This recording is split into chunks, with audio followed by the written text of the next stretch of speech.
Voilà, alors nous reprenons notre étude de la Passion telle que saint Thomas nous la donne dans la Somme théologique. Ça commence à la question 46. Après avoir vu tout ce parcours de l'incarnation et puis du sacerdoce du Christ, parce que c'est l'acte sacerdotal majeur du Christ. Le Christ est grand prêtre parce qu'il est le Verbe fait chair. C'est-à-dire, il allie en lui Dieu et l'homme, le Verbe de Dieu et sa nature humaine.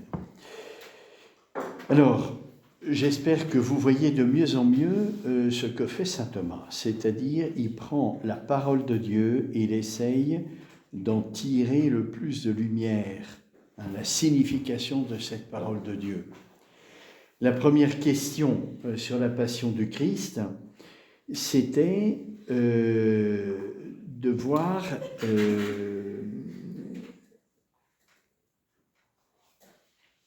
la question 46, c'était de voir ce qui est nécessaire.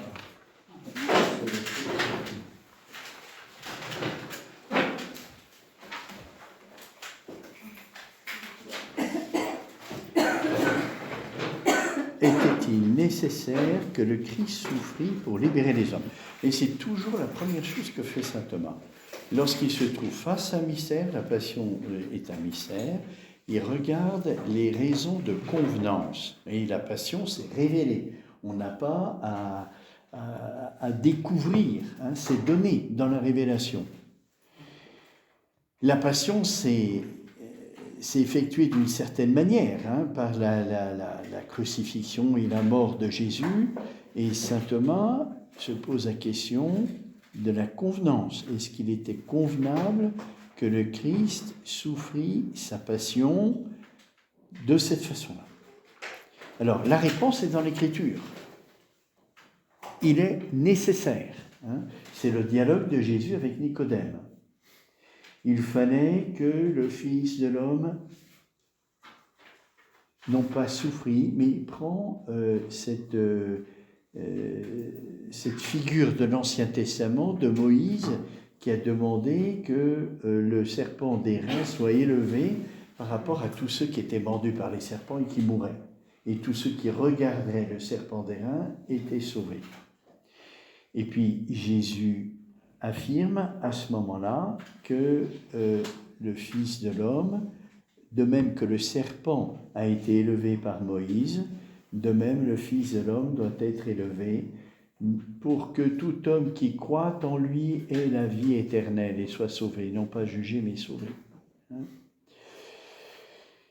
Donc, au sujet de la passion du Christ, donc les raisons de convenance, ça revient à poser la question pourquoi? Est-ce que ça convenait que Dieu nous sauve par la passion du Christ? Donc la réponse est dans l'Écriture et donc on cherche à comprendre qu'est-ce que ça veut dire.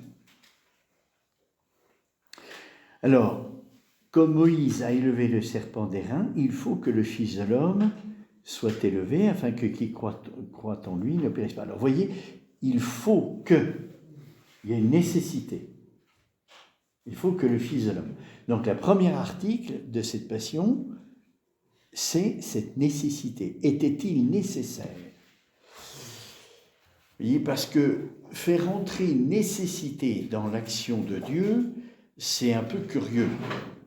Dieu est tout-puissant et il n'y a aucune nécessité qui s'impose à lui. Alors pourquoi Jésus dit « il faut » ? Qu'est-ce que c'est ? Est-ce que ça convient ? Est-ce que ça convient que Jésus dise « il faut que le Fils de l'homme soit élevé comme le serpent d'airain pour que quiconque croit soit sauvé ». Et il faut. Il n'y a aucune nécessité qui s'impose à Dieu. Et saint Thomas va montrer la signification de ce « il faut ». C'est quoi ? Eh bien, par rapport à nous, c'est le salut. Il faut que le Fils de l'homme soit élevé de terre pour que quiconque croit en lui soit sauvé. Par rapport au Christ, il le dit aux disciples d'Emmaüs, ne fallait-il pas que le Christ souffrit sa passion pour entrer dans sa gloire ? Donc c'était nécessaire pour que Jésus entre dans sa gloire. Et pourquoi c'était nécessaire qu'il rentre dans sa gloire? Qu'il soit ressuscité et glorifié. Et pour que la passion du Christ soit reçue par les hommes comme agréée par Dieu. Jésus a vécu sa passion, il a fait un sacrifice de son humanité sainte au Père et c'est agréé par Dieu. Il est ressuscité et glorifié. Glorifié, voilà. Et par rapport à Dieu, parce que Dieu l'avait annoncé dans l'Ancien Testament. Voilà. Donc ce « il faut », c'est pour notre salut, c'est pour la glorification du Christ, qu'on comprenne que cette passion a été validée et agréée par Dieu, et par rapport à Dieu, parce qu'il s'était engagé à notre salut. Voilà, ça c'était la question 46 qu'on avait regardée, le pourquoi de la passion du Christ. Tout de suite après, la question 47 qu'on avait commencé à regarder, c'était la cause de la passion du Christ. Pourquoi saint Thomas regarde-t-il la cause de la passion du Christ? Parce que il a dit qu'il était nécessaire que le Christ souffrit. Cette nécessité, est-ce que c'est une fatalité? Non. Est-ce que c'est... Voilà, quel type de nécessité c'était?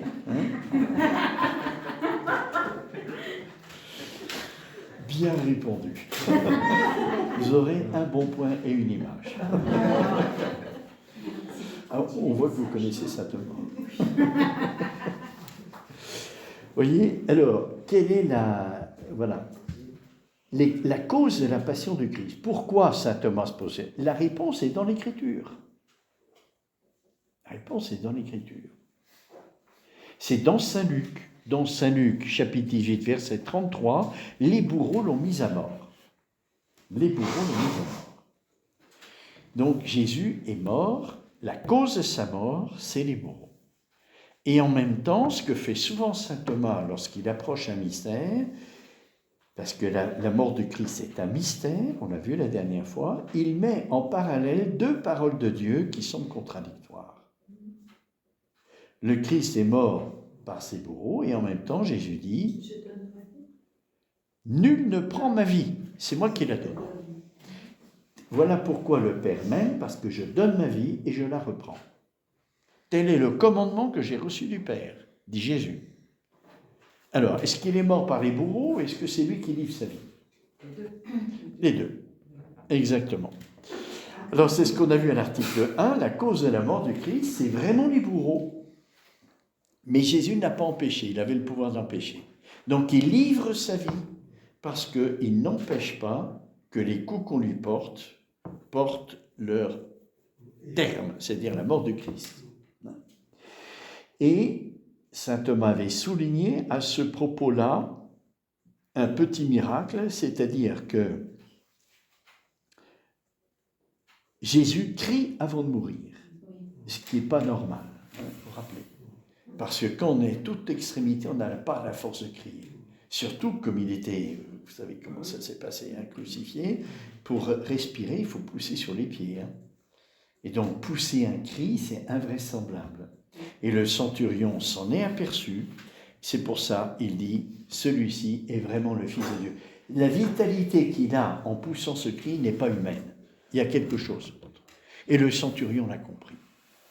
Celui-ci était vraiment le Fils de Dieu. Voilà, donc la passion de Christ, sa cause, c'est ça. L'article que nous allons lire maintenant, c'est le motif qui a poussé le Christ à se livrer à la passion. Là encore, la réponse est dans l'Écriture. Il est mort par les bourreaux en livrant sa vie, on n'empêchait pas. Vous vous rappelez que Jésus étant le Verbe fait chair, il aurait dû être glorifié tout de suite dès l'incarnation. Dès l'incarnation. Parce qu'en subsistant dans le Verbe, il aurait dû être glorifié. Et il y a un miracle permanent qui a empêché cette glorification. Parce que si Jésus était glorifié, il était impassible. Comme lorsqu'il est ressuscité, qu'il apparaît aux apôtres avec toutes ses plaies, il n'en souffre plus. Il est impassible. Il est glorifié. Donc il y a un miracle qui empêche que l'incarnation, la nature humaine du Christ qui subsiste dans le Verbe, soit glorifiée. Ce qui lui était dû par le mystère de l'incarnation. Mais c'est pour qu'il soit crucifié que ce miracle a eu lieu. Jusqu'où va l'obéissance du Christ? Et c'est ça qu'on va regarder. C'est quel est le motif qui l'a poussé à se livrer à la passion? C'est l'obéissance du Christ. C'est dans l'Écriture aussi. C'est dans l'Écriture, ça se trouve dans le 7 contrat. C'est Saint Paul aux Philippiens 2:8. C'est-à-dire, le Christ s'est fait obéissant à son Père jusqu'à la mort. Et il n'y a pas d'obéissance du Verbe à l'égard du Père. Le Verbe est Dieu, il n'y a pas d'obéissance entre le Père et le Verbe. Mais la nature humaine du Christ, elle obéit, parce qu'il a reçu ce commandement. Alors ça, c'est capital, vous voyez, parce que l'obéissance du Christ, c'est le modèle de toutes nos obéissances. Mais ce n'est pas une cause exemplaire seulement. C'est bien plus que ça, c'est la perfection de l'obéissance.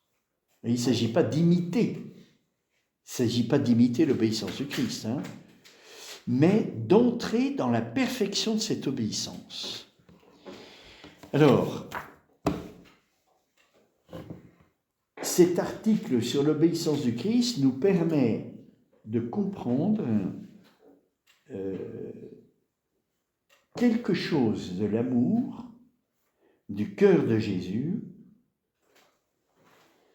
qui accepte de vivre cette passion de cette manière, par obéissance. L'obéissance, c'est lié à l'exécution de celui qui commande.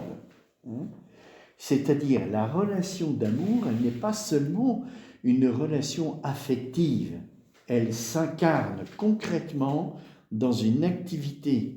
Et l'activité, c'est la passion. C'est une activité passive. C'est volontairement. On l'a vu à l'article précédent. Volontairement, Jésus livre sa vie. Il ne l'empêche pas. Il aurait pu. Donc, l'obéissance du Christ montre que cet amour de Jésus pour le Père, il va jusqu'au bout, jusqu'à la mort, dans l'agonie et dans la persécution de la croix. Ça permet à cet amour de s'incarner jusqu'au bout, jusqu'au don de la vie, et d'être par là manifesté aux hommes. Alors vous voyez, c'est important parce que, je vous le disais la dernière fois, l'obéissance du Christ, vous voyez, c'est pas n'importe quelle obéissance, c'est l'obéissance à Dieu, à son Père. C'est-à-dire, elle prend une dimension théologale, parce qu'elle touche Dieu. C'est pas n'importe quelle obéissance. C'est pour ça que notre obéissance, à nous, si elle est liée et portée par l'obéissance du Christ, elle devient théologale. Alors, pas théologale au sens de la foi, de l'espérance et de la charité, mais l'incarnation de la charité, qui touche directement l'intention de Dieu. Alors, donc, le 7 contrat, Saint Paul dit aux Philippiens, le Christ s'est fait obéissant à son Père jusqu'à la mort. Oui, c'est là où on peut voir le mieux la collaboration entre le Père et Jésus, comme homme. C'est une obéissance qui ne peut être que parfaite. Et cette obéissance parfaite, entre un supérieur et un inférieur, entre Dieu et la nature humaine du Christ, qui est créée de la manière dont on a vu dans le mystère de l'incarnation, elle se fait dans une collaboration portée par l'amour. Vous voyez l'article suivant, quand on aura lu ce que saint Thomas dit sur l'obéissance de Christ, c'est « Dieu le Père a-t-il livré le Christ à la passion ?» Si Jésus obéit, ça veut dire que le Père lui a donné un commandement. Il n'y a pas d'obéissance sans précepte. Et c'est dit dans l'Écriture. C'est dit dans l'Écriture. On le lira parce que saint Thomas le cite. Tel est le commandement que j'ai reçu de mon Père. Donc Jésus lui-même, qu'il obéit à un précepte. Mais voyez, pour nous, l'obéissance, elle est tellement déformée par les imperfections qu'on vit dans l'obéissance qu'on a du mal à se représenter et à comprendre l'obéissance du Christ à son Père. Et dans l'amour. Dans l'amour, il y a cette collaboration totale qui peut y avoir déjà au plan humain. L'obéissance, c'est une vertu qui rentre où? Dans quelle vertu cardinale? La prudence, la justice, la force, la tempérance? Dans la justice. Parce que la justice règle les rapports des personnes entre elles. La personne est un absolu, et donc la première chose, c'est que je dois respecter cet absolu. Donc ça, c'est la justice. Et l'obéissance, ça règle les rapports des personnes entre elles lorsqu'il y a une différence entre ces personnes, un supérieur et un inférieur. Ça, c'est l'obéissance qui fait partie de la justice. C'est important de voir ça parce que quand saint Thomas va analyser le pourquoi de cette obéissance du Christ, il va décliner par rapport à la justice. Alors, lisons. Il est de la plus haute convenance, oui, convenientissimus, la très haute convenance, que le Christ ait souffert par obéissance, et en voici les motifs. Donc c'est révélé, c'est pas saint Thomas qui le découvre, c'est dit dans l'Écriture. Je vous ai cité l'Épître aux Philippiens, 2:8, il se fait obéissant au Père jusqu'à la mort. Pourquoi ça convient que le Christ obéisse? Pourquoi c'est révélé que le Christ vit sa passion sous le mode de l'obéissance? Quel est l'intérêt? Pourquoi Dieu nous révèle ça? Alors saint Thomas répond, voici les motifs, il y en a 3. La justification des hommes, de même que par la désobéissance d'un seul homme, écrit saint Paul, beaucoup ont été constitués pécheurs, de même aussi par l'obéissance d'un seul, beaucoup sont constitués justes. Oui, c'est dans l'Épître aux Romains, 5:19. La désobéissance de l'homme, c'est Adam et Ève. Par la désobéissance d'un homme, tout le monde a été corrompu, le péché originel. Par l'obéissance d'un seul, tout le monde est justifié. La justification.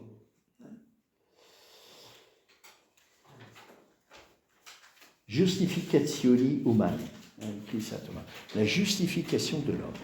Alors, vous voyez, la justification de l'homme par rapport à la désobéissance de l'homme. Qu'est-ce qui s'est passé? Adam et Ève. Ils étaient dans la grâce, créés dans la grâce. Pourquoi est-ce que le serpent a réussi, l'antique serpent, comme dit saint Jean dans l'Apocalypse, pourquoi est-ce qu'il a réussi à détourner Adam et Ève de Dieu? Vous voyez, en faisant miroiter qu'ils pourraient obtenir la même récompense et la vision béatifique d'une autre manière que par rapport au précepte de Dieu. Vous ne mangerez pas du fruit de l'arbre. Vous voyez, il y avait un précepte. Il devait obéir, ne pas manger du fruit de l'arbre de la connaissance du bien et du mal. Pourquoi est-ce que le serpent a pu avoir une emprise alors qu'il n'avait pas péché Adam et Ève? Il n'y avait pas de péché précédent. Donc il n'y avait pas d'inclination mal chez eux. Il n'y avait qu'une inclination bien. Eh bien, ça révèle que chez Adam et Ève, il y avait quelque chose qui n'était pas totalement pris par Dieu. Ils n'étaient pas dans la vision béatifique. La foi, l'espérance et la charité sont des vertus théologales, qui sont quelque chose qui nous lie directement à Dieu, mais l'exercice de ces vertus théologales, il y a du plus et du moins. Si Adam et Ève avaient été plus saints, ils auraient résisté à la tentation.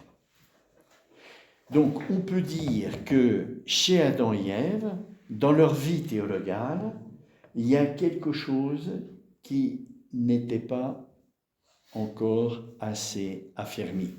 C'est un peu difficile d'entendre ça. Oui. Eh oui. Parce que Dieu les a créés. Oui. En plus, c'était dans la grâce. Moi, ce que vous dites, ça ne me convainc pas. Enfin, ça me donne pas une raison. Eh bien, si, c'est comme pour nous. Nous, alors évidemment, on est pécheurs, on a des dispositions mal, c'est sûr. Mais les saints, ils progressent dans la charité. Oui. Adam et Ève devaient progresser dans la charité pour mériter la vision béatifique. C'est qui l'a dit ça? C'est qui l'a dit ça? Parce qu'ils ont été créés dans la foi, en vue de la vision béatifique. Dieu les a créés pour la vision béatifique. Donc, ils devaient progresser dans la foi, dans l'espérance et dans la charité. Ils ont certainement progressé, on n'en sait rien, c'est pas dit. Mais si le serpent a eu une part dans ce lien qu'ils avaient avec Dieu, c'est que ce lien n'était pas assez fort, pas assez enraciné en eux. Il y avait quelque chose, c'est-à-dire c'est un manque de consécration. Et comment Dieu a répondu? En nous donnant Marie, complètement consacrée à Dieu. La réponse que Dieu donne nous montre quelle est la faiblesse d'Adam et Ève. Il y avait un manque de consécration, certainement. Autrement dit, la justification, cette justice du rapport de nous à Dieu, comment peut-elle être accomplie? Il y a un don du Saint-Esprit qui fait ça. C'est le don d'intelligence. L'intelligence de la transcendance de Dieu, qui réclame de nous une consécration totale. C'est le don d'intelligence qui nous permet de toucher du doigt le mystère et de le pénétrer. Intelligence, c'est intus legere, dit saint Thomas, lire de l'intérieur. Dans le mystère, dans le don d'intelligence, on lit de l'intérieur. C'est-à-dire, on voit combien Dieu est grand et transcendant. Et la réponse qu'on ne peut que donner, c'est une consécration totale. Ce qu'a fait Marie, elle était sans péché, elle pouvait le faire. Et nous, on le fait. Le baptême nous consacre à Dieu. Le don d'intelligence, dont la béatitude, c'est bienheureux les cœurs purs. Ils verront Dieu. Vous voyez, le don d'intelligence nous oriente à la vision béatifique. Sauf qu'il est vécu dans la foi, donc on a une compréhension avant de voir Dieu de la transcendance et de la grandeur de Dieu. Ça nous aide à être tout entier consacré à Dieu. Il faut demander le don d'intelligence pour se consacrer à Dieu. Il faut demander ça. Alors la justification, vous voyez, qui a manqué à Adam et Ève, je veux dire la faiblesse d'Adam et Ève dans leur rapport avec Dieu, certainement, il y a eu quelque chose à ce niveau-là. Oui, certainement. Ce qui m'embête, c'est que moi, j'ai l'autre côté. C'est-à-dire, je sais que le serpent est allé là où ils avaient une faille pour montrer à Dieu. Bien sûr. Regarde, tu as créé des êtres imparfaits. Oui, tout à fait. J'ai ce côté-là qui me gêne. Oui, mais comment imparfait? Imparfait parce que il y a le corps, il y a le conditionnement, il y a toutes ces... qui appesantit la vie théologale si on ne l'assume pas. Donc, la faiblesse de l'homme, avant la faute originelle, il y avait une harmonie parfaite entre ce conditionnement et la vie spirituelle. Donc, il n'y avait pas de faille là. Le corps obéissait et tout le conditionnement humain obéissait à l'âme, parfaitement, parce qu'il n'y avait pas le péché originel, il n'y avait pas de faute. La seule faille, c'était du côté positif, c'est-à-dire de leur lien avec Dieu. La seule faille qui pouvait exister. Donc je crois que c'est vraiment le don d'intelligence qui n'était pas assez fort. L'Esprit Saint, la mission de l'Esprit Saint a existé dès le début de la création, dans le livre de la Genèse. Ce n'est pas à partir du Christ que l'Esprit Saint est en mission, c'est depuis la création. Avec le Christ, il y a quelque chose de nouveau. C'est pour ça qu'il prend un nom nouveau qui est le Paraclet. Mais là, la justification, de même que par la désobéissance d'un seul homme, pourquoi Adam et Ève ont désobéi? S'ils avaient cette intelligence de Dieu, sagesse, ça les aurait fortifiés contre la tentation du démon. La pénétration de la sagesse de Dieu, sagesse. Beaucoup ont été constitués pécheurs, de même aussi par l'obéissance, beaucoup sont constitués justes. Voilà. On se consacre à Dieu parce que Dieu est Dieu. Et c'est le don d'intelligence qui nous fait sentir ça, qui nous donne cette pénétration du mystère de la transcendance de Dieu. Deuxième raison, la réconciliation de Dieu avec les hommes. Nous avons été réconciliés avec Dieu par la mort de son Fils. Alors, quand je vous dis la justification des hommes, c'est, je crois, le don d'intelligence, vu la réponse que Dieu a donnée, la consécration totale, et puis la manière dont seul le démon pouvait atteindre Adam et Ève dans leur vie théologale. Bien sûr, tous les dons du Saint-Esprit sont connexes. C'est-à-dire à partir du moment où vous êtes mus par l'Esprit Saint dans l'un des dons, vous l'êtes dans tous les autres. Mais il y a un ordre. Il y en a un qui est plus mu par l'Esprit Saint que les autres. Ils sont tous connexes. Donc, moi je vous dis que c'est le don d'intelligence. Vous pouvez regarder le don de crainte, le don de sagesse, tous les autres dons. Mais je crois que le plus grand ici, c'est le don d'intelligence pour la consécration. Voilà. Alors, la deuxième, la réconciliation de Dieu avec les hommes. Nous avons été réconciliés avec Dieu par la mort de son Fils. Écrit saint Paul aux Romains, la mort du Christ fut un sacrifice très agréable à Dieu. D'après le mot de l'Église, de l'Épître aux Éphésiens, il s'est livré lui-même à Dieu pour nous en oblation et en victime de suave odeur. Or, l'obéissance n'est-elle pas préférée à tous les sacrifices? Selon la parole du livre des rois, l'obéissance vaut mieux que les victimes. Vous vous rappelez le scribe qui pose la question à Jésus, quel est le plus grand de tous les commandements? Et Jésus répond, tu aimeras le Seigneur ton Dieu de tout ton cœur, tout ton... Et le scribe répond à Jésus, tu as fort bien parlé, maître, car l'obéissance vaut mieux que tous les sacrifices. Et Jésus répond, tu n'es pas loin du royaume des dieux. L'obéissance vaut mieux que tous les sacrifices. Il faut se rappeler ça. Pourquoi? Parce que l'obéissance est toujours un sacrifice pour nous. Oui. C'est faire non pas sa volonté propre, mais la volonté d'un autre. L'obéissance vaut mieux que les victimes. Aussi convenait-il que le sacrifice de la passion et de la mort du Christ ait sa source dans l'obéissance. Alors, ici, de quoi s'agit-il par rapport à l'obéissance, le sacrifice? Le sacrifice, c'est dans l'adoration. C'est lié à l'adoration. On faisait des sacrifices dans l'ancienne loi pour signifier l'adoration.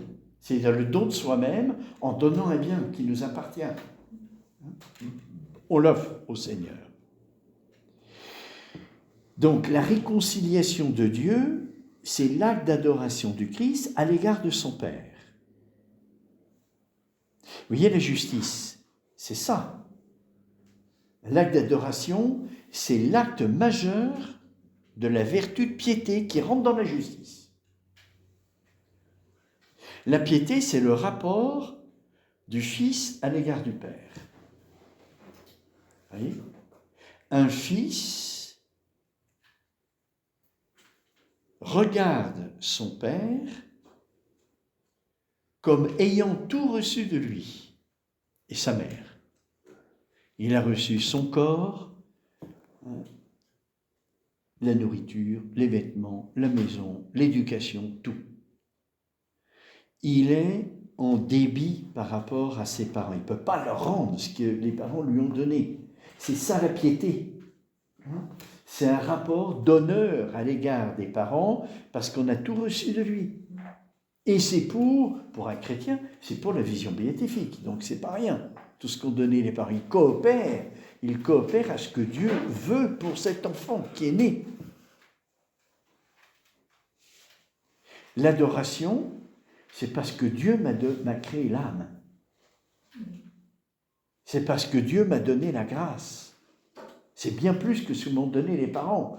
Donc, la relation de l'enfant de Dieu à Dieu, c'est une piété bien plus profonde que celle à l'égard des parents.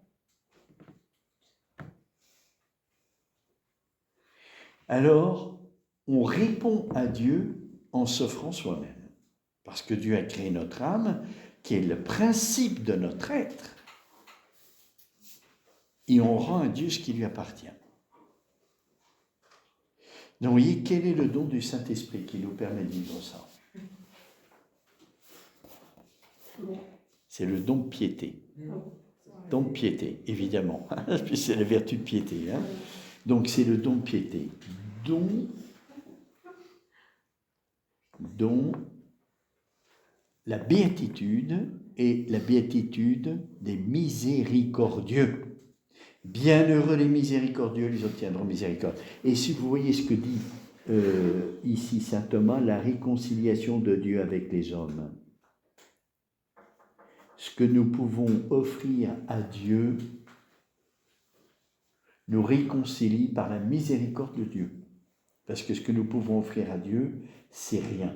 La seule chose qui est adéquate à l'offense en réparation, c'est le sacrifice que Jésus a fait. Et nous, ce n'est que miséricorde. Alors, sauf si nous nous unissons à l'acte d'obéissance du Christ. Si nous nous unissons à l'acte d'obéissance du Christ, le Christ nous prend avec lui. Hein, l'Eucharistie, c'est ça. L'Eucharistie, c'est le sacrifice du Christ, qui est agréé par Dieu. Et nous mangeons, nous nous unissons au sacrifice du Christ. Alors vous comprenez bien que là, la piété, elle a la dimension de celle du Christ. Parce que le Christ nous prend à lui, il nous assimile. Vous voyez, je vous disais dans l'homélie, c'est l'attraction d'amour que Jésus exerce sur nous qui fait qu'on est assumé dans l'amour par Jésus. Et cette assomption, c'est comme une assimilation. C'est ça l'assimilation. Oui, le signe visible de l'Eucharistie, le pain et le vin, c'est l'assimilation que Jésus fait en nous attirant dans l'amour. On est assumé dans l'amour, on est assimilé à lui, c'est-à-dire uni presque substantiellement à lui. Dans son sacrifice de la croix. Dans son sacrifice de la croix. Alors, nous offrons dans l'Eucharistie notre personne, c'est un acte d'adoration que nous unissons. C'est le Christ qui nous unit à lui, en nous attirant à lui, il nous unit à son sacrifice. Oui. Don de piété. Pourquoi c'est la béatitude des miséricordieux qui est liée au don de piété? Pardon. On a mis la pauvreté et la perpétuité. Ouais. Si. Il y a de ça. Il y a de ça, c'est que tout ce que nous recevons de Dieu, l'âme, la grâce, on ne le mérite pas, c'est gratuit. Donc c'est une miséricorde. Et tout ce qu'on reçoit de Dieu, comme ce qu'on a reçu des parents, on ne l'a pas mérité.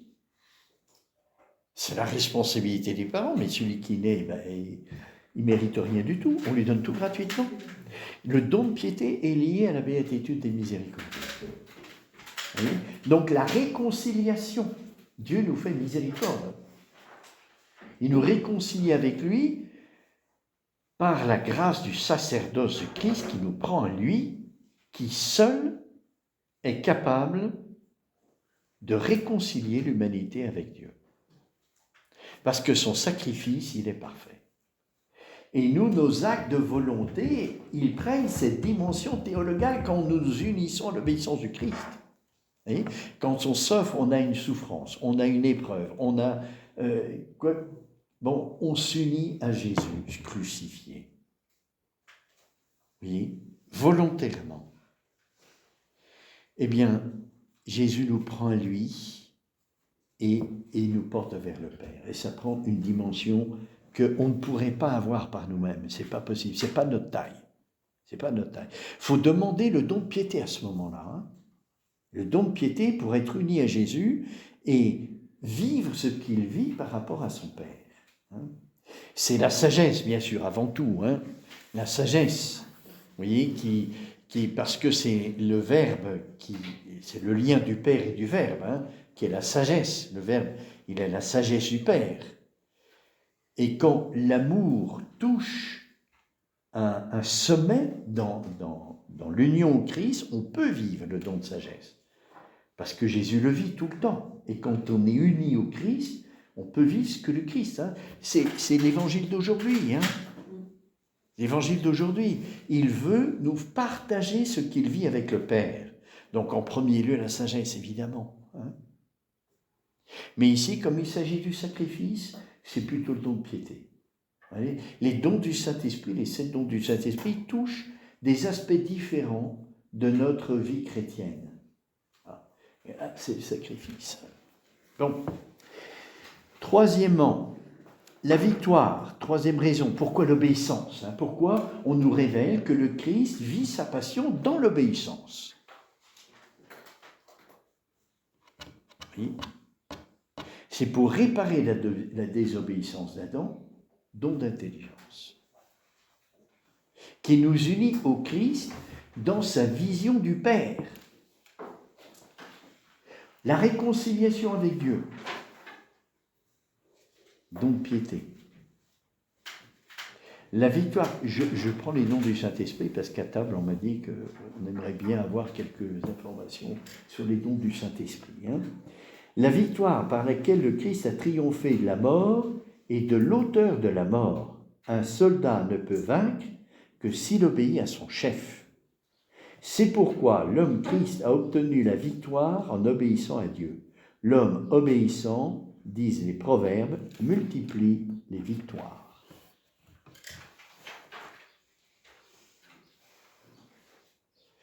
Vous voyez, alors quel est le rapport avec l'obéissance qui est une vertu qui est liée à la vertu de justice, hein.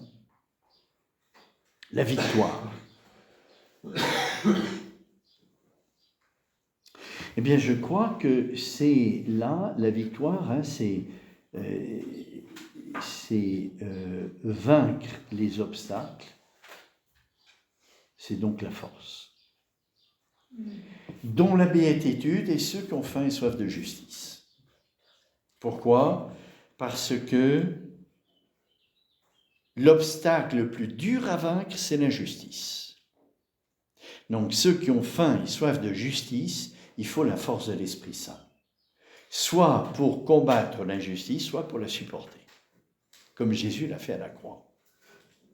Supporter l'injustice qu'il subissait. Vous voyez, les 3 raisons pourquoi il nous est révélé que le Christ a subi la passion dans l'obéissance. La justification, la réconciliation, la victoire. Don de force. Intelligence, piété et force, je crois.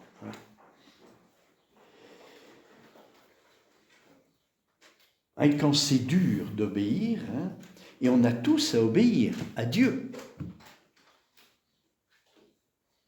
mais aussi, on a à obéir dans l'Église, à la hiérarchie, quand on vit des sacrements. Vous voyez, et là, le démon joue très très fort, parce que l'obéissance n'est pas une simple exécution, c'est prendre l'intention de celui qui commande pour entrer pleinement dans une exécution comme lui la veut. Ça, c'est la véritable obéissance, prendre l'intention de l'autre, même si ce n'est pas la mienne.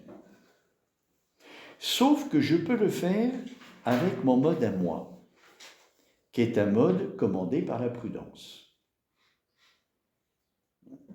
Je prends l'intention, je la fais mienne avec ma mesure de prudence. C'est-à-dire, j'obéis selon ma prudence. Avec l'obéissance du Christ, tout ça est dépassé. C'est-à-dire que l'intention, c'est celle de Dieu. C'est plus la mienne. C'est pour ça que c'est théologal. C'est plus mon intention, c'est plus ma prudence. C'est l'obéissance du Christ qui est parfaite. Vous voyez, c'est intéressant pour nous. C'est pour ça que, qu'il y a dans l'Église cette hiérarchie aussi. C'est pas seulement pour l'Eucharistie.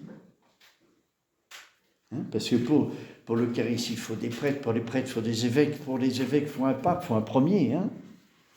Et si vous lisez l'encyclique de Jean-Paul II, Ecclesia de Eucharistia, vous voyez ça. Toute la hiérarchie de l'Église, elle est pour l'Eucharistie. Mais il y a une autre raison, c'est l'obéissance. L'obéissance nous lie au Christ crucifié.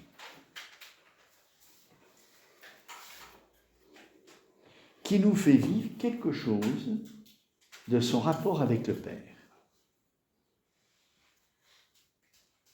Et donc il y a une hiérarchie dans l'Église pour favoriser cette obéissance, et cette obéissance nous fait entrer dans le gouvernement de Dieu. Pourquoi ?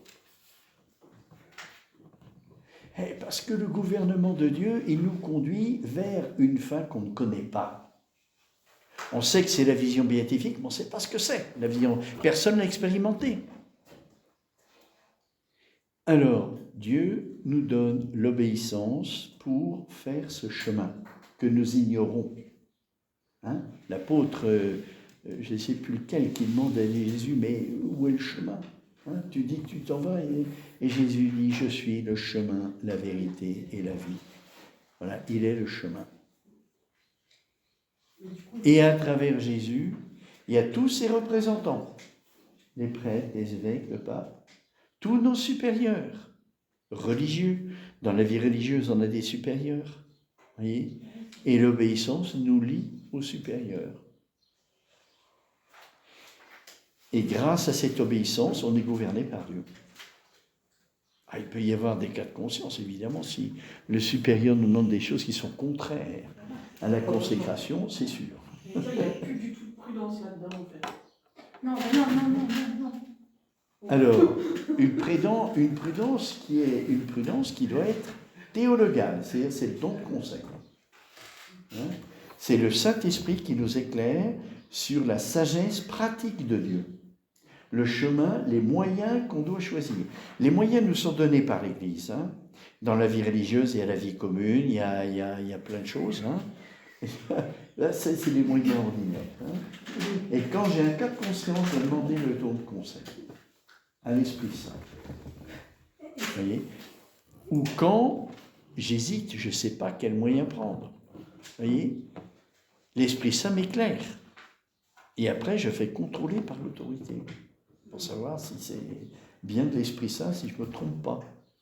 Parce que je peux m'abuser moi-même, croire que c'est l'Esprit Saint qui me meut, et en fait, je choisis selon ma connaturalité. Comment on sait ça ? Mais justement, l'autorité, ça sert à ça. Ça sert un peu à d'abord, l'autorité du Père spirituel, en premier lieu, c'est lui qui va discerner si c'est bien l'Esprit Saint qui vous meut ou non. Si ça regarde un moyen donné par l'Église, objectif, etc., ça va regarder le supérieur. un moyen de fort externe.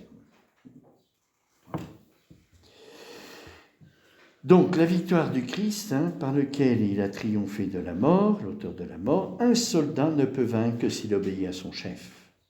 Être victorieux. Dans le combat, dans la lutte, nous sommes... Vous voyez, là, c'est quand même... on touche ici quelque chose, je crois, qui est une grande clé pour lire le livre de l'Apocalypse, qui est le livre du combat. Les permissions de Dieu. La permission de Dieu à l'égard du Christ, elle va loin. Elle va loin. Empêcher la glorification du Christ, subir les souffrances que personne ne peut subir à cause de son mystère. Il souffre beaucoup plus que n'importe quel homme. On verra ça au ciel, je l'ai dit plusieurs fois. Il y a des permissions de Dieu pour le Christ, ça va le plus loin possible. Le plus loin possible. Eh bien, dans notre vie, c'est pareil. Il y a parfois des permissions de Dieu. Et ce que vit le Christ, l'Église le vit. Nous sommes le corps mystique du Christ. C'est pour ça que je pense que c'est une clé de lecture pour le livre de l'Apocalypse qui nous parle du combat du démon contre le corps mystique du Christ. Tout le livre de l'Apocalypse, c'est ça. Les permissions de Dieu. Si les permissions de Dieu ont été si loin pour le Christ, elles iront très loin pour l'Église. Pareil.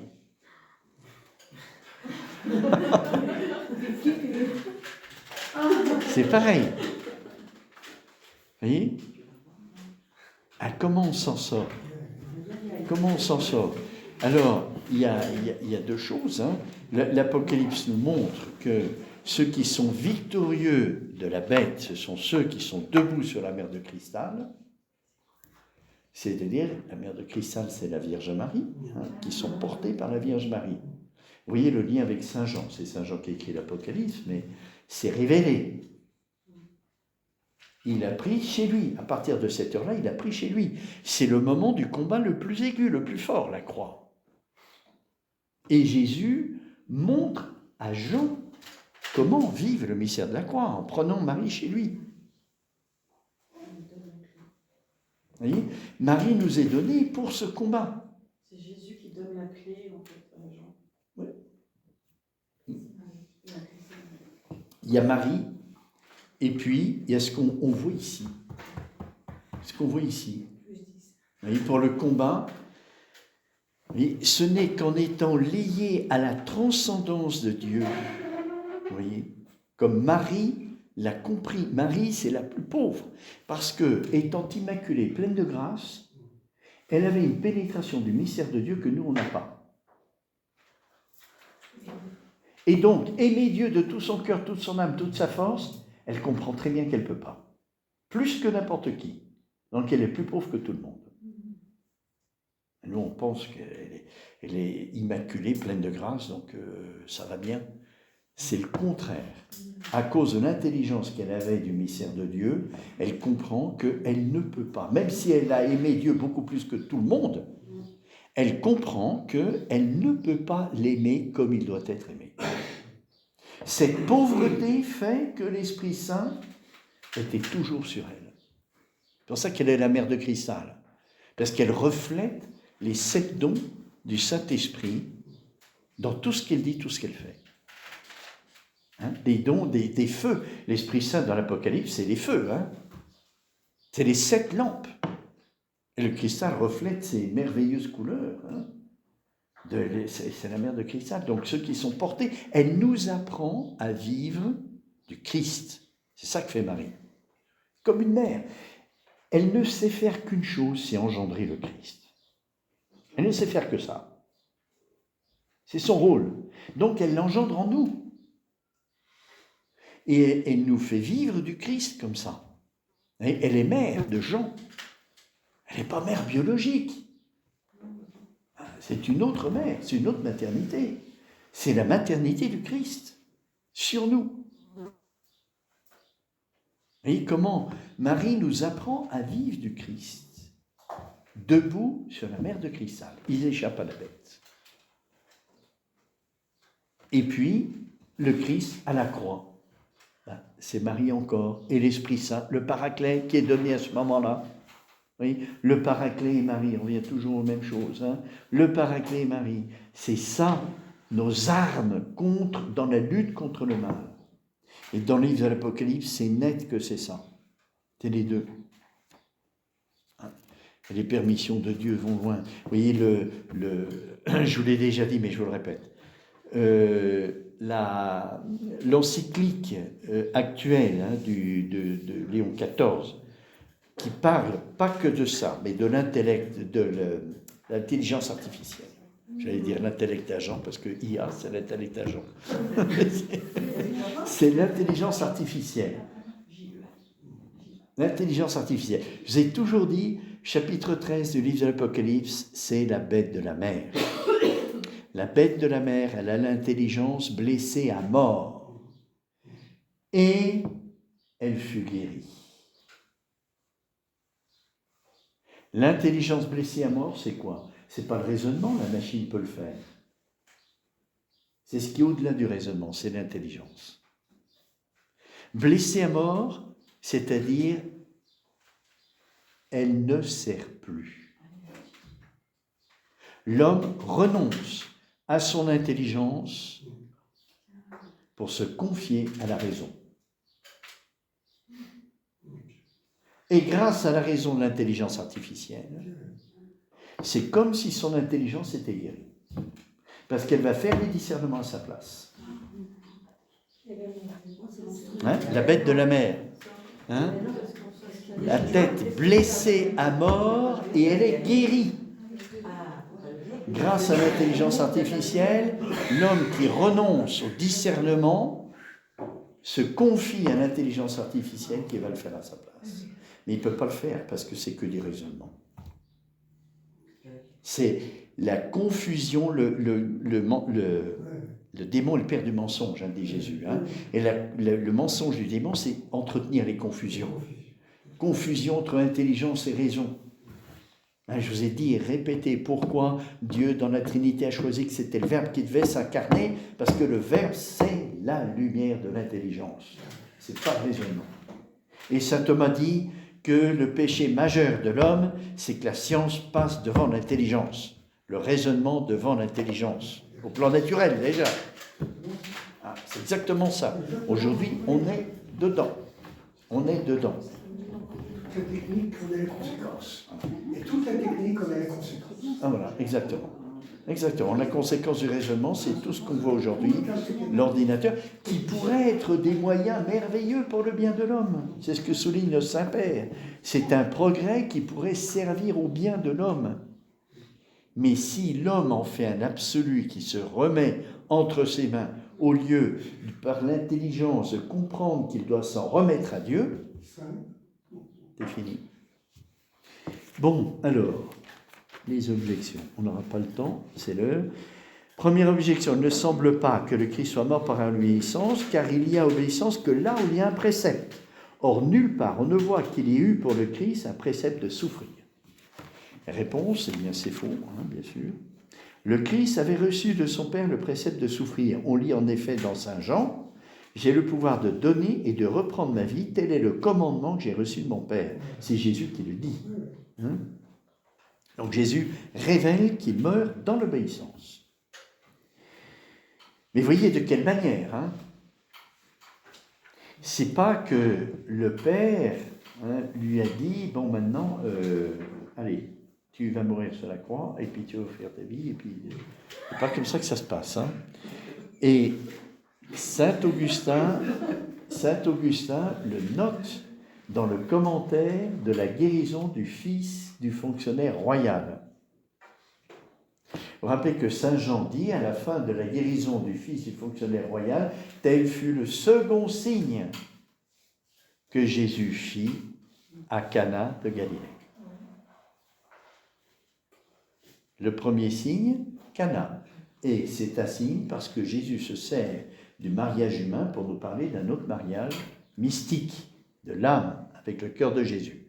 Là, c'est un signe. Jésus se sert de la guérison du fils du fonctionnaire royal pour nous parler de quoi? de la paternité de cet enfant. Il est fonctionnaire royal, donc il est habitué à ce que les Juifs lui obéissent. Il va voir Jésus, c'est un Juif, donc il se sert du pouvoir de Jésus, tu vas venir chez moi, tu vas guérir mon fils. Mais ça ne marche pas, on ne commande pas à Jésus. Alors Jésus refuse. Si vous ne voyez des signes et des prodiges, vous ne croirez pas. S'il avait la foi, il saurait qui est Jésus. Il ne lui commanderait pas. Donc Jésus oriente la demande du fonctionnaire royal dans un regard de foi qu'il n'a pas encore. Il a confiance, parce que c'est un Romain sans doute, et il va voir Jésus, parce qu'il sait qu'il a fait à Cana le miracle, il a fait à Jérusalem plein de choses, donc il se dit, il pourra peut-être guérir mon fils. Vous voyez, le cœur du Père émerge du fonctionnaire royal. Il faut que son fils soit en train de mourir pour que son cœur de père se réveille. Et quand Jésus a l'air de refuser, mais en réalité il ne refuse pas, c'est comme à Cana. Que me veux-tu, femme? Mon heure n'est pas encore venue. Ce n'est pas un refus. Marie le comprend comme une acceptation. Elle n'aurait jamais pu dire, comme je vous l'ai dit plusieurs fois, au serviteur, tout ce qu'il vous dira, faites-le. Si elle avait compris que c'était un refus, elle n'aurait jamais pu dire ça. Donc elle comprend que c'est... Et ce fonctionnaire royal comprend que c'est un refus. Donc, cette fois-ci, il redemande, mais en appelant Jésus Seigneur. Il ne lui demande plus de venir et guérir mon fils avant que mon fils ne meure. Vous voyez, cet appauvrissement qu'il subit parce qu'il pense que Jésus ne veut pas, alors que Jésus n'a qu'un seul désir, c'est de guérir son fils. Et ce qui le prouve, c'est qu'il ne va pas chez lui, dès qu'il voit la pauvreté du cœur de cet homme, son cœur de père, ton fils, lui. Tout de suite, il ne va même pas chez lui. Donc il avait hâte de guérir ce fils. Alors, que dit Saint Jean? Il crut à la parole que Jésus lui avait dite. Mais comme Jésus l'avait orienté sur les signes et les prodiges que les gens ont vus, mais qu'ils interprètent mal, c'est-à-dire les signes et les prodiges, c'est pour le bien propre. C'est pas l'amour de Dieu. Oui, la foi, les signes et les prodiges, c'est pour la conversion, ça nous tourne vers Dieu. Ah, on a mangé, on va le faire roi. Si vous ne voyez signes et prodiges, vous ne croirez pas. Jésus le prépare parce qu'il va faire ce signe, il va le guérir. Alors, il le prépare. Ce qui manque à cet homme, c'est la foi. Donc il crut à la parole que Jésus lui avait dite. Il va chez lui, ses serviteurs le rencontrent. À quelle heure? Vous voyez, pourquoi il pose cette question? Parce que Jésus l'a orienté sur la foi. À quelle heure? Donc, il comprend que c'est à l'heure où Jésus dit « Ton fils vit, son fils a guéri », donc non seulement il croit à la parole, mais il croit en Jésus. C'est ce que souligne Saint Jean. Il crut. Il dit 2 fois que cet homme crut. Il crut à la parole, puis la seconde fois, il crut. Lui, toute sa famille. Comme à Cana, ses disciples crurent en lui. Mais ils avaient cru en lui puisqu'ils le suivaient. Ils croyaient déjà. Pourquoi Saint Jean dit « il crut en lui » Parce que la foi a augmenté. Et quand on a une foi plus grande, on a l'impression que la foi qu'on avait avant, c'est pas la foi, c'est rien. C'est pas bon. C'est ce qui se passe ici. Pour ça que Saint Jean, lui, il crut. Lui et toute sa famille. Alors, il croit quoi? La simultanéité de la parole de Jésus et de la guérison, sans que Jésus intercède, va ton fils vivre de lui-même et il comprend qui il est. Qui est Jésus. Donc Jésus ne se contente pas de guérir son fils, il donne beaucoup plus. La foi à cet homme. Voilà, les signes et prodiges, ça sert à ça. Jésus a éduqué ce fonctionnaire royal de façon extraordinaire. Il le fait cheminer. Alors, pourquoi saint Augustin dit que le signe, c'est le Père? Parce que Jésus dit que toute paternité vient de Dieu. Toute paternité vient de Dieu. Donc ce Père, il dit quelque chose à la paternité du Père. Et qu'est-ce qu'il dit? Le Père qui s'adresse à Jésus, qui est le Fils, et qui lui montre sa créature en train d'agoniser. C'est-à-dire la race humaine qui est en train de se perdre. Va, ton Fils vit. Oui, l'obéissance de Jésus, c'est ce rapport entre le Père et le Fils, le Père qui présente la misère de la créature qui est en train de se corrompre et de se perdre, et Jésus qui prend l'initiative. Va, ton Fils vit. C'est un choix d'amour. Et on parle d'obéissance, vous voyez, c'est une obéissance qui est complètement portée par l'amour. C'est parce que le Verbe aime le Père qu'il prend l'initiative, ce qui est le désir du Père, de s'incarner pour sauver l'humanité. C'est la meilleure obéissance qui soit, c'est-à-dire une collaboration dans l'amour. Il n'y a pas d'obéissance plus parfaite que celle-là. Parce que c'est la même intention de sauver l'humanité que le Père partage au Fils. Et le Fils s'incarne pour ça.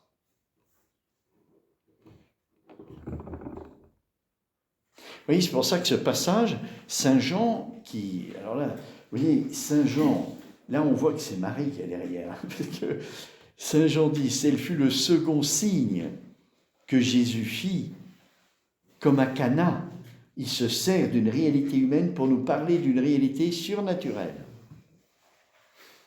Le rapport du Père et du Fils. C'est extraordinaire. Il n'y a que Marie qui peut comprendre ça, qui a avoir l'intelligence de ça. Il l'a pris chez lui. Pourquoi? Parce que Jésus sait que Marie a compris beaucoup plus profondément tout ce que Jésus a enseigné, elle va le transmettre à Jean.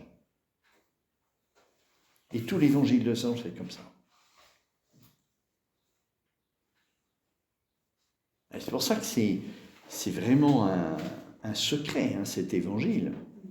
Et qu'il faut le creuser, parce que on découvre le cœur de Jésus, on découvre le cœur de Dieu, on découvre... Dans les autres évangiles, évidemment aussi, mais ce n'est pas aussi explicite.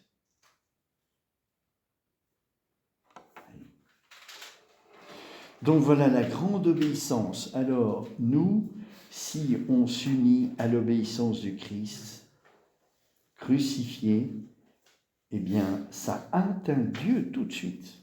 Parce que Dieu, le Père, agrée. Et celui qui me mange vivra. C'est l'évangile d'aujourd'hui. Celui qui mange vivra. Et il vivra de quoi? Mais du Père. C'est la vraie vie, ça. C'est la vie éternelle. Bon, alors, je m'arrête. Et puis, la prochaine fois, alors, on passera... je saute la question, est-ce que le Père a livré son Fils? Je la saute parce qu'il y a des choses... Le traité de la Passion est très très long, donc on n'aura pas le temps de tout voir, et je sauterai à la question suivante, la 48, qui est l'article 1 de la question 48. Alors, question 1. La question 48, c'est la manière dont la passion du Christ a produit ses effets. Oui. Première question, pourquoi la passion? Deuxième, la cause de la passion. Troisième, les effets. Oui, c'est vraiment une analyse. Et à chaque fois, la réponse est dans la parole de Dieu. Alors, cherchons à comprendre ce que dit la parole de Dieu. Oui, je vous engage à lire Saint Thomas, même si c'est un peu rude, mais ça ouvre à une théologie mystique, comme vous le voyez. La Somme théologique. Somme théologique. Le traité de... Ah, ça c'est le traité de la Passion, c'est-à-dire, ça s'appelle la vie. Alors dans la revue des jeunes, c'est la vie de Jésus, tome 3, question 46 à 49.